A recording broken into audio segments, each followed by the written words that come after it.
বন্ধুরা, চলো আজকে দুপুরবেলা কি রান্না বান্না করলাম একটু দেখিয়ে দিই। আজকে তো বৃহস্পতিবার। এখানে গরম ভাত, এর ভেতরে আলু সেদ্ধ আছে, মাখবো। কি রান্না করেছি আগে দেখাচ্ছি একে একে। এখানে আছে পটল ভাজা, অনেকটাই পটল ভাজা হয়েছে। এখানে আমের চাটনি আগেই বেরিয়ে গেছে। এখানে আছে যে পাঁপড় ভাজা। এখানে আছে লাউ দিয়ে ডাল। এখানে আছে লাউ দিয়ে ডাল, দেখো লাউ দিয়ে ডাল। এখানে আছে ডিমের ঝাল। এখানে আছে পেঁপে সেদ্ধ।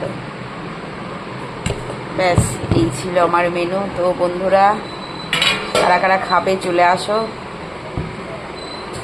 আর আমার মেনুগুলো আজকে কেমন হয়েছে তোমরা একটু কমেন্টে জানিও। ভালো লাগলে আমার চ্যানেলটাকে সাবস্ক্রাইব করে পাশে থেকো। টাটা।